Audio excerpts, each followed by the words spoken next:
Hello, everyone. Welcome to a round 8 edition of the SuperCoach AFL live teams show. If you're watching live, thanks for joining us. And sorry for the slight delay. There was a bit of an issue with the teams coming through from the AFL, but they're starting to roll in now. So we'll get to them very shortly. And there is plenty to talk about. A huge week for SuperCoach. It's a tricky one in terms of trades, and the teams are going to make things even more interesting. Luckily, I've got Chloe Williams here, the Matt Carroll whisperer, gave us all the gold that we needed last week, and hopefully she's going to tell us what to do this week, because Chloe, there's plenty happening when we start to look at all the ins and outs for round 8. There is a lot happening this week. Thanks for having me back. I've been umming and ahhing about my trades all week and annoying you with that, but today has not made it any easier.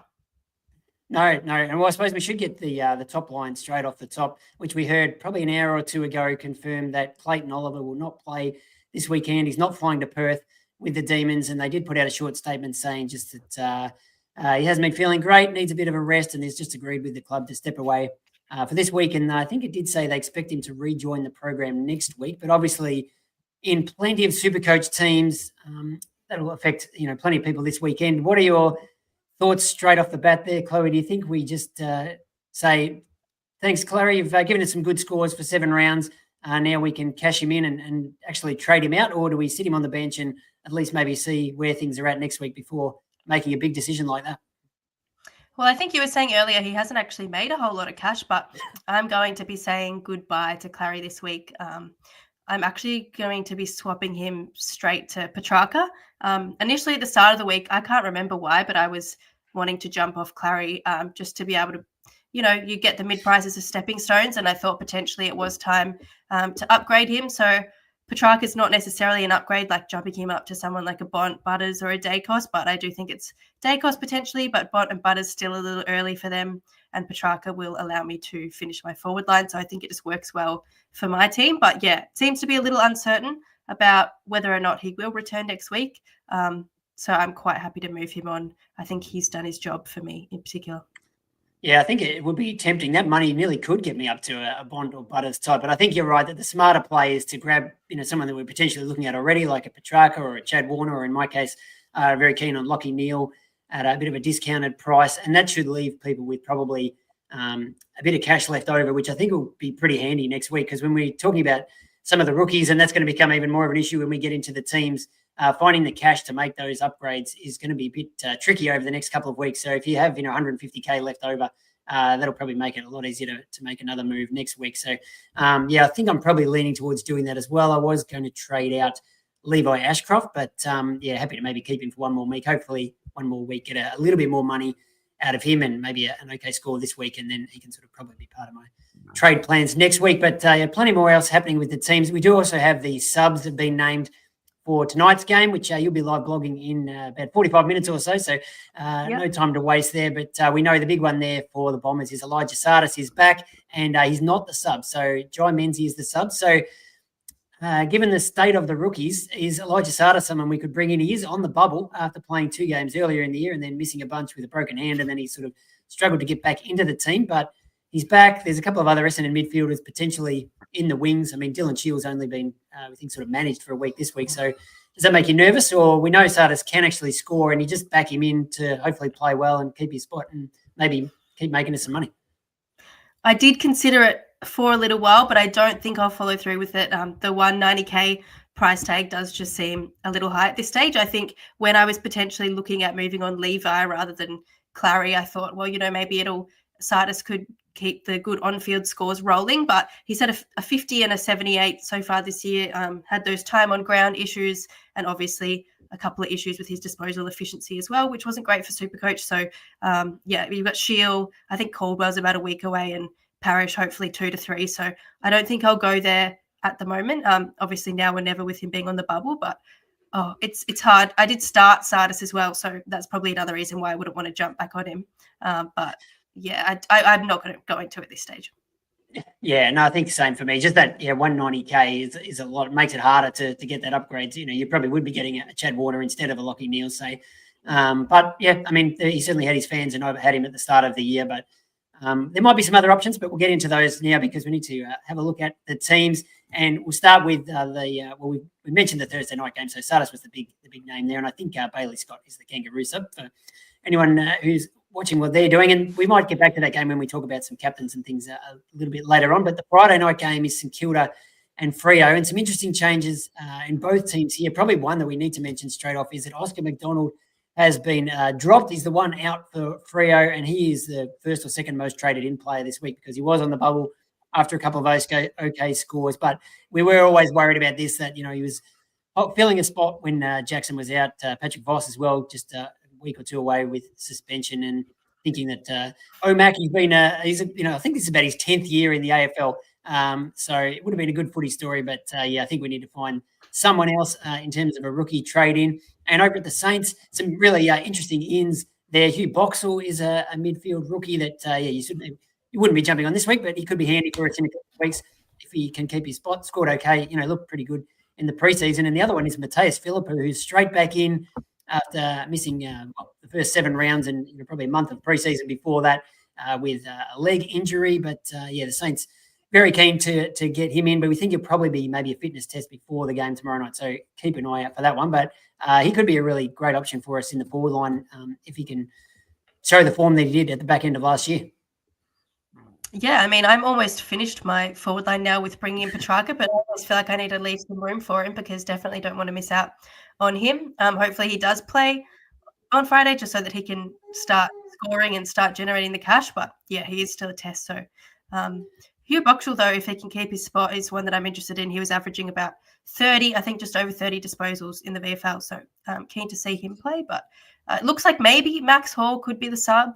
I'm just guessing that based on who's listed on the interchange. But there's still a few people with him, but maybe he would be a good option to downgrade to someone else this week if you needed to. Yeah, I traded him last week and he came out and scored an 80, which is a little bit annoying. But, I think he's done a pretty good job of making us some money. I mean, Hugo Garcia, we'll see what happens with him after he obviously copped it last week, being subbed out very early in the game. But we'll jump into the Saturday game, the Bulldogs and Power, if the teams will show here for us. Here we go. This one's being played up in Ballarat, of course, Mars Stadium. Wait for it to load. Team lineups. And some interesting ins and outs here too. We're talking about rookies, and Port Adelaide has dropped Christian Moraes, so he's on my bench in the midfield, and I'm sure I'm not the only one. And the big one for over at the Bulldogs is Adam Treloar, another gun who's come straight back in after missing a bunch of time with injury. So that'll just be interesting to see. I mean, obviously Bont coming in a couple of weeks ago, just what happens to that Bulldogs midfield. I know Joel Frazier was one that I did think about for a minute this week, still under 400K, but starting to go up in price, which is what I was hoping for when I picked him at the start of the year, trade him out, and now he's really firing. But yeah, with Treloar back in and Bont as well, it's probably not the safest move. But Moraes is another one who could be a dead rookie for people, or do we just pull the pin and he's one we can trade, even though he hasn't made a heap of money at this stage?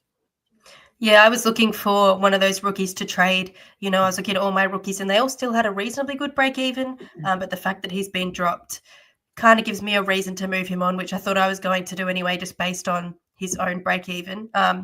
But yeah, Joel Frazier's another one. As you already just said, I was having a bit of a look at the Dogs CBAs when it was announced that Treloar would come back in. Most weeks he was about 20%, over 20% CBAs, and then last week 44%. So he was kind of on that perimeter that looks like he would be the most likely to be pushed out.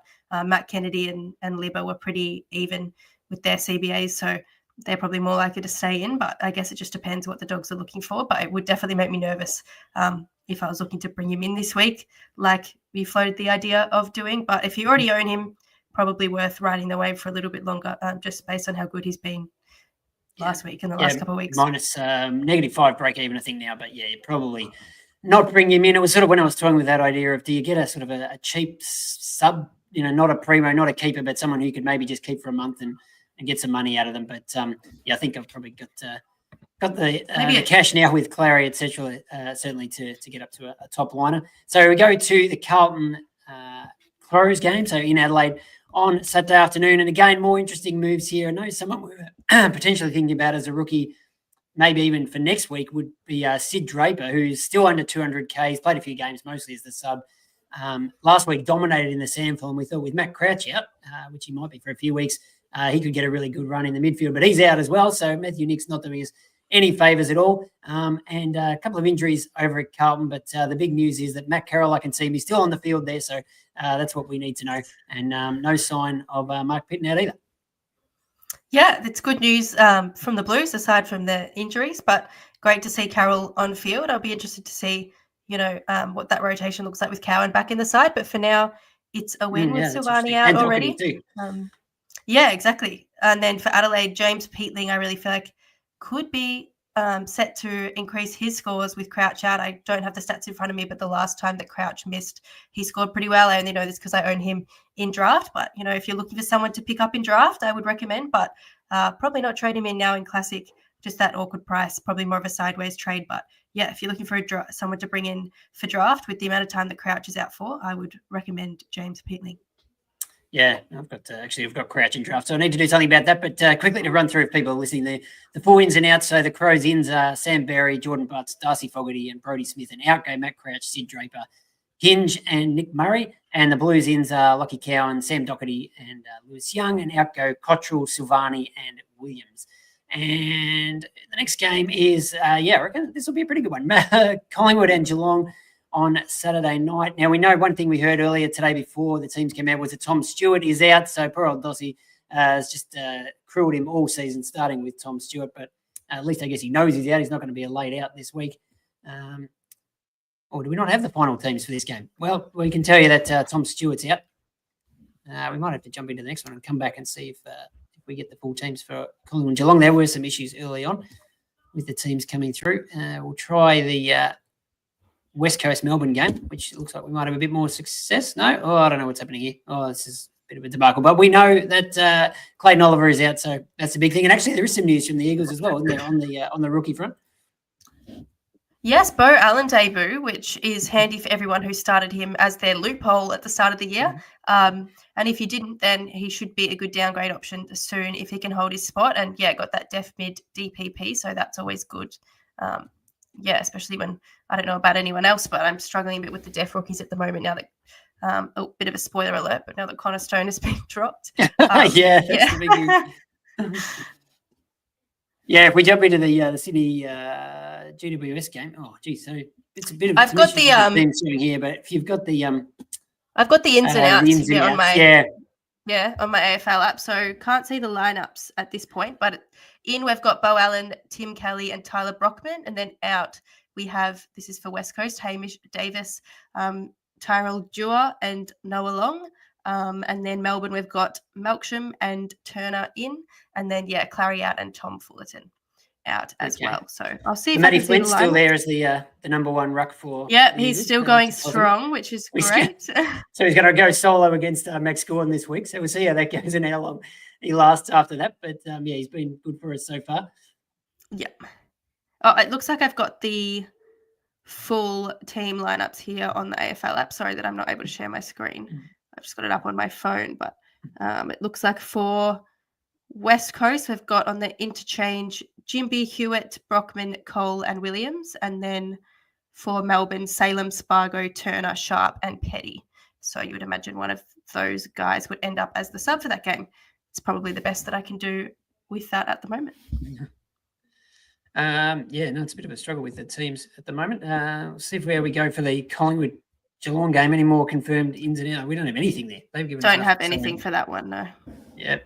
And in fact, all of the Sunday games, Sunday games still haven't got anything there either. So we'll just have to go with what we know so far, which is, we did hear that Connor Stone is out for the Giants, which is a bit disappointing after he finally put up a decent score last week. So I'm not sure what Adam Kingsley is thinking there, but I guess he wants to make a few changes after a couple of losses. But that's not ideal. But Ben Paton has actually been named. So he was back last week and then subbed out with a calf injury, we were told. But he's been named for the Swans. So I've still got him. So that's another quirky one for SuperCoach. I haven't really heard anything about Hawthorn and Richmond teams. So hopefully plus weight's there and they do the right thing for us. But there was some interest in the Brisbane Sydney game, Brisbane Gold Coast game, we should say, which is at 7:20 p.m. on Sunday night. So we're going to have to wait a while for lockout this week. And you might have to wait a while to find out who the subs and things are too if we decide to go there, because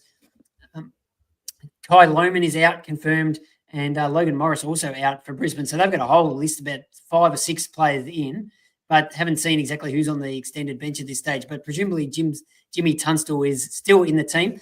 And yeah, it'd be great to know if he's on field or on that extended bench, because he's on the bubble. And with those guys out, although we're not sure how long for, he's definitely one you could consider this week, considering what's happening with the other rookies.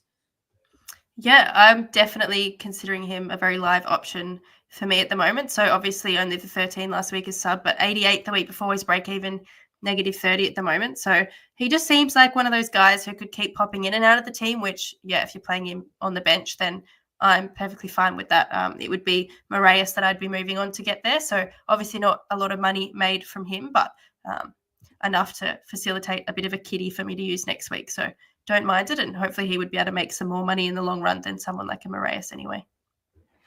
Yeah, exactly. Yeah, I actually don't mind that idea. I like the mid-forward DPP.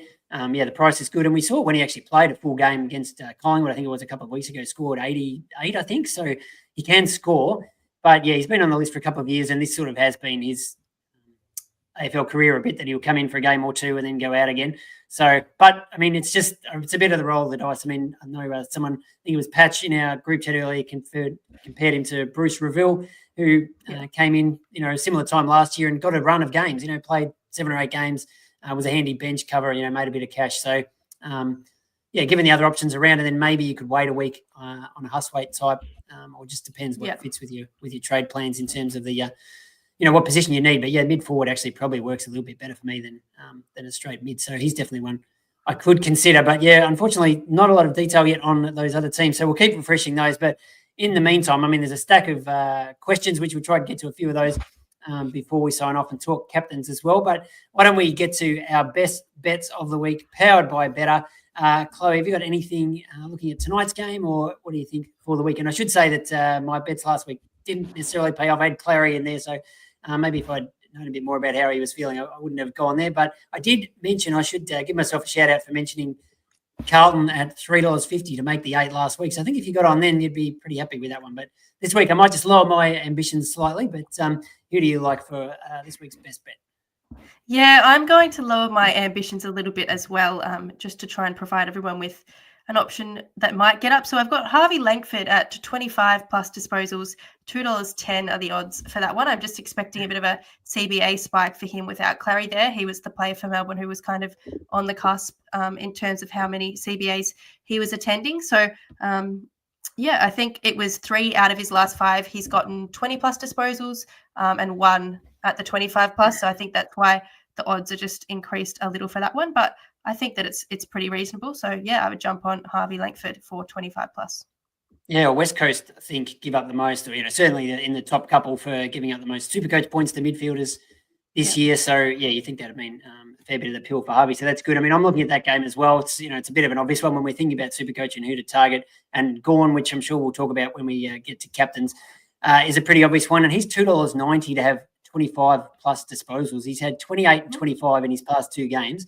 And when he does have those big monster scores, it's not just hit outs. He loves to get around the ground. I mean, I did even look up, if you throw a goal in there as well, but that's probably getting a bit too greedy. But yeah, I think $2.90 for 25 plus is a pretty good bet for him. And poor old Matty Flynn, we love him in SuperCoach, but yeah, he's not great in terms of defending opposition rucks. Lloyd Meek absolutely took him to the cleaners last week. So expecting a massive game from Max. And if you wanted another one, Tarquin on the podcast tipped us off to Bailey Dale's record at Mars Stadium. So he's been a little bit off the boil lately, Bailey, but you can get, it's only $1.85 for him for 25 plus, but Mars is his clear number 1 venue. He averages over 25 disposals there over his 11 games over his whole career.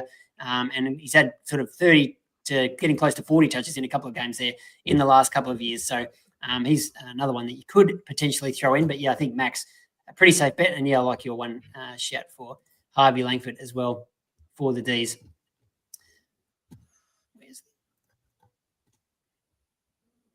What is gambling really costing you? For free and confidential support, call the number on the screen or visit the website. All right, Chloe, before we get to all these questions, I'm sure there's going to be a plenty there that ask about captains as well, but do you own Max Gawn? If you have Max Gawn, he's got to be the just safest captain pick of the year, doesn't he?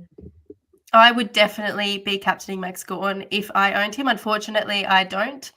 So I'm going to VC Tristan Cherry this week and just loophole him into Brayshaw. So I feel like they're both pretty good options for this week. So, yeah, I'm not feeling too sorry for myself about not owning Gawn, but I might change my mind after that game is over.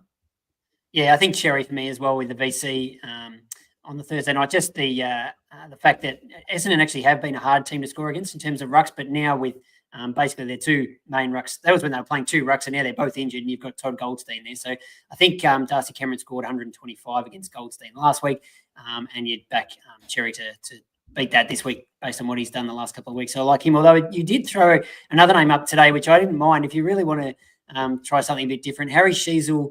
I think there's been hints that North are going to keep him in that sort of halfback kind of role where we know he can score really big. Essendon is not a bad team to be playing against, playing that sort of role. We reckon he could get plenty of the pill. And given everything that's happened in the media this week, you think he'd definitely be wanting to prove a point. And I mean, I suppose Clarko almost can't move him now, can he? Because that'd be seen to be, caving into what Kane Corns is talking about. So you just want him to play halfback and have 45 touches, and that could be an absolute monster Supercoach game for us. Yeah, I'm expecting to see him resume that role. I think I would definitely be putting the VC on him if I didn't bring in Tristan Cherry last week. I just think that's probably a little too good to pass up, but it would definitely be I haven't checked the stats, but I presume it would be a pod play in terms of captaincy. So, yeah, I don't mind it. Yeah, and I agree with you. I think Andy Brochur against the Saints is a pretty handy backup, although you always just slightly worry about Marcus Windhager, but I don't think he's done any massive sort of tag, brought anyone down this year. And obviously the Saints have a few issues. So, and Andy's just absolutely flying. He's been definitely my pick of the year. But we'll try and get through a few quick questions before you have to go and blog the game tonight. Good one here from Flag Blues, which we did discuss on the podcast earlier in the week. If you had a choice between Petrarca or Isaac Rankin, who do you like? Well, I already owned Isaac Rankin, so Petrarca was the easy choice for me this week. I think Rankin will definitely be a must-have eventually, but I don't know if we'll get Petrarca at this price again, so I would probably jump on him now just for the best value. Yeah, I think so too, just on the price. I think Rankin is definitely someone I want to have in my finished midfield, but he's a little bit down this week, but in terms of price, just under the 500K. But, I think we'll still be able to get him at some stage for a similar kind of price. Now, someone raising this question, which I did see a few people fretting about on Twitter, worrying about Adam Cherry. Obviously got off at the tribunal, thankfully, but was there some kind of groin concern last week? Does that make you nervous at all, Chloe? You haven't been down to Blues training this week and tell us how he's going? No, I haven't been down this week, unfortunately, but did see that groin injury and was waiting with bated breath to see what would be announced, but he's named, so I need to bring the teams back up actually to see who's on the emergency list to see if there's anyone suspect on there, but he came back on. I'm pretty sure he came back on, so I'm hoping that he'll be okay. The one thing I didn't like in that tribunal hearing was he was explaining his role and what he was doing there, and he said, my role is to just stay on the defensive side of the stoppage and make sure the other team doesn't come out this way. It's like, no, don't do that. You want to be winning the hit out and get the hit out to advantage from TDK and kick it the other way. Good question here from Will Richmond. Can we go LDU? So I don't know if this is a warning to anyone out there, but I think Tim Mitchell is definitely considering this move. His price is down. He's had a bit of a slow start to the year. He seems to do this every year, drop 50, 100K, and then he absolutely flies home. But it seems to be maybe a little bit early for that this time around. But is he someone you would consider? Yeah, well, just going back to look at his numbers, he's had a few scores over 100, but then, you've had the dips down to 88, 63, and 72. And when I say over 100, it's been kind of scraping over 100. But, I'm expecting North to come out firing this week. So maybe it is a good week to jump on, but I wouldn't say it with complete certainty. But what I can say with almost certainty is that I'm pretty sure Tim has changed his mind. So that's a win for anyone looking to bring in LDU. Tim changing his mind. I can't believe it. Question here from Aidan asking about VCing potentially Sheasel, which we mentioned. We don't mind that, or Wanganeen Miller. So, it seems like he scores well wherever they put him, but is it good or bad that he's now getting about 50% CBAs? I kind of like him just floating around off half-back, don't we? Yeah, the good thing is, I guess, his ability to press forward and kick some goals, but I preferred him off the half-back flank. So, yeah, I would probably go Sheasel just with his current role. Hopefully don't need to eat my words, but I don't know if I'm loving the new role. I'm sure it'll work out for him eventually, but maybe it's just the transition. But in terms of SuperCoach, I think I preferred his previous role.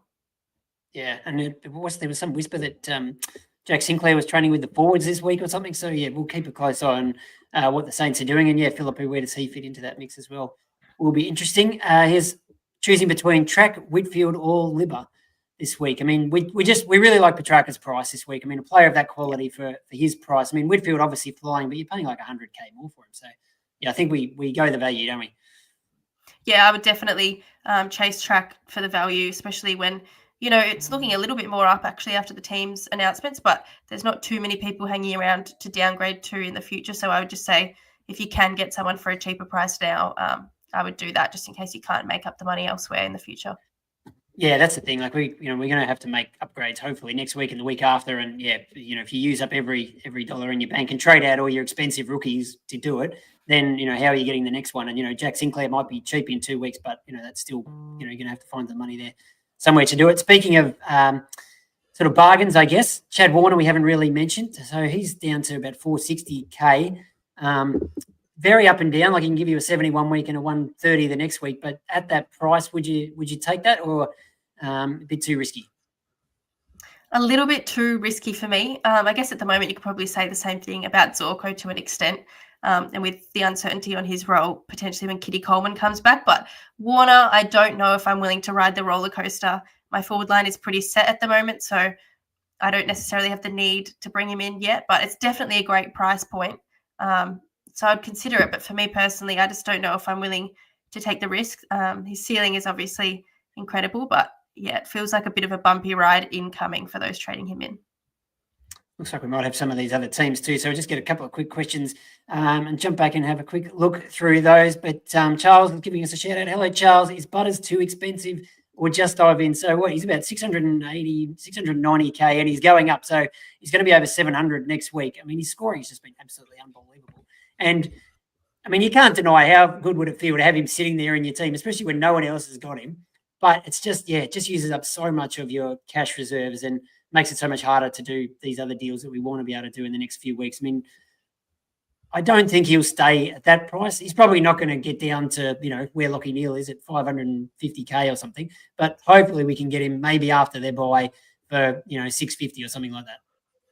Yeah, I'm holding on to that hope as well that potentially he could drop in price eventually. But the way he's scoring at the moment, he definitely won't. So I don't know. It would be so great to have him, especially the fact that he is a bit of a pod at the moment. So, yeah, I just think it probably is a bit too expensive. But if for whatever reason you do have a fair bit of money to spend, then potentially, it would definitely be a gamble if you did it. So I'm not going to completely rule it out. For me, it's too expensive at the moment. I'd rather target some players with value. But there is also that aspect of, well, will we even be able to get him for cheaper? And then if you do bring him in now, at least you also get the points. You might miss the value, but you get the on-field score. So, yeah, I'm probably 50-50 on that one, but just because of the price, I would lean towards maybe not. But if you do, you're brave, and I'm sure you'll reap some rewards. Yeah, you look at the team and it just looks good, but it probably means you're playing, you're keeping some of these rookies, Zach Reed, he'll just be your D6 for probably another month rather than next week or 2 weeks later being able to trade him to a Zorko or somebody like that. But you probably get plenty of points. A good question here from Scott asking, how can Paton be named as an in when he was already an in last week? Well, the AFL teams are doing weird things this week, but he was in, then he was injured, and now he's still in. So, yeah, I'm not really sure what that means, but he has been named.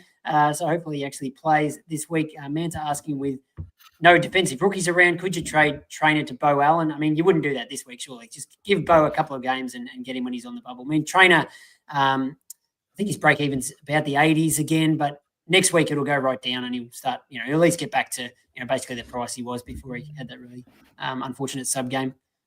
Yeah, I still have Trainer myself, but I have to be committed in keeping him now that I decided to keep him last week. So, I'll probably keep him for a little while longer just to see if I can make that extra bit of money. I think just with Bo as well, I went early on Travalia and that didn't really work out for me. So I'm probably a bit more cautious to go early on any of these rookies, just in case something does happen. And he's had a bit of a bumpy start to his debut compared to what we expected already. So I probably wouldn't be willing to go there at that point.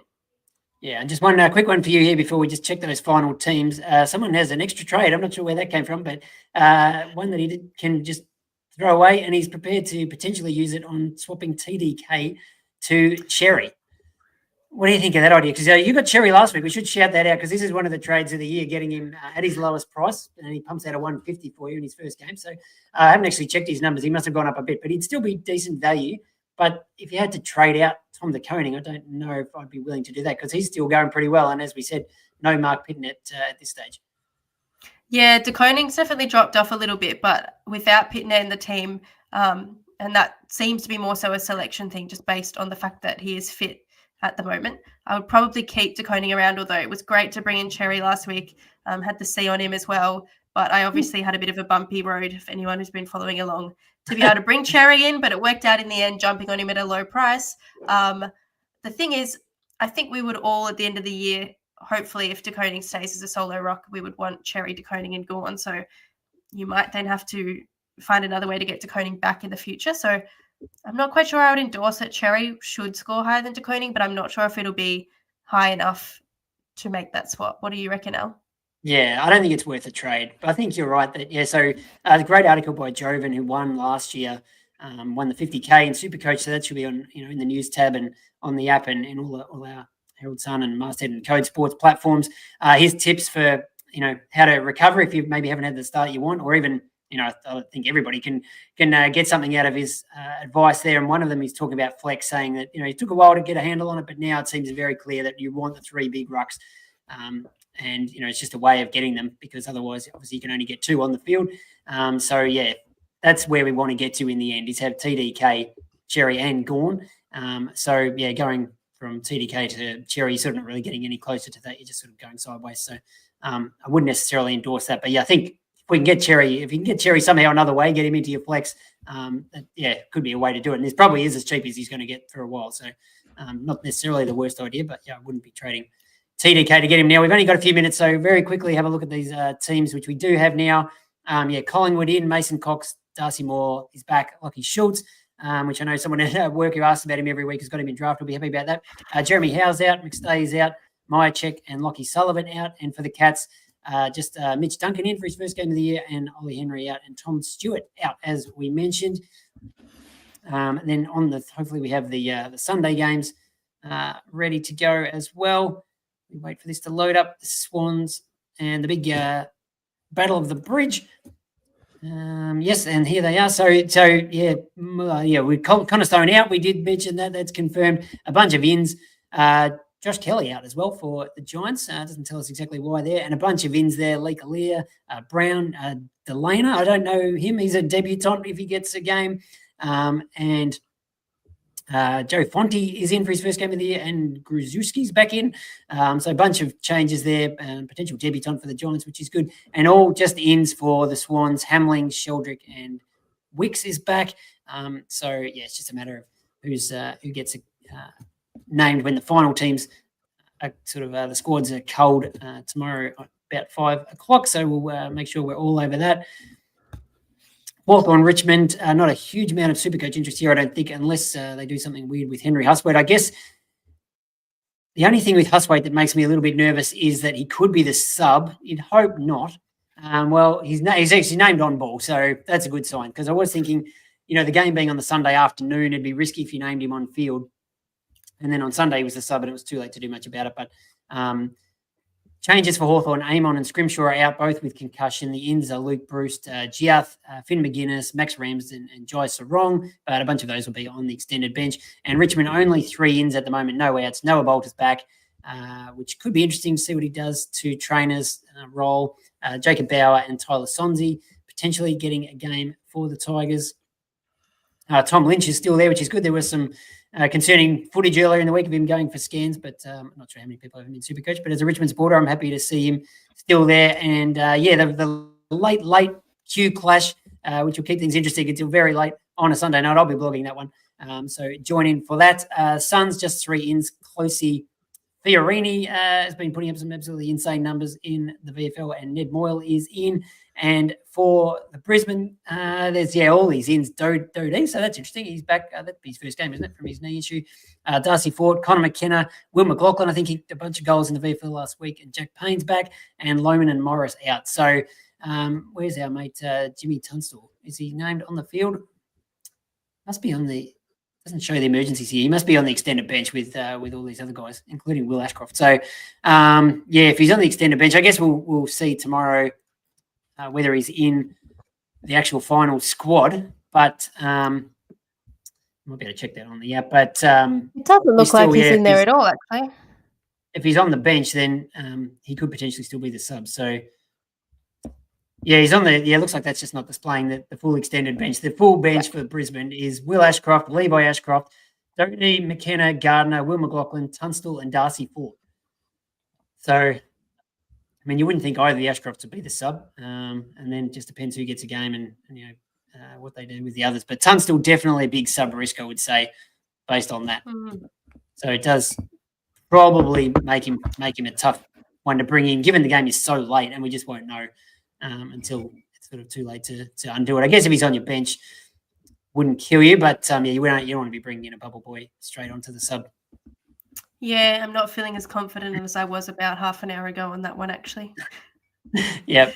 All right. Well, we better wrap things up because the game starts in about 10 minutes. So sorry for a bit of a delay there with the teams, but thanks everybody for tuning in. Thanks, Chloe, for jumping on, and you'll get time for a quick cup of coffee, and then you'll be on blogging the Bombers and the Roos, which should be a good game tonight. And better go and check my team and make sure I've got the VC on Tristan Cherry or potentially Harry Sheasel if I just want to do something crazy. But we're thinking we're going to trade Clary. Is that the last word for teams tonight?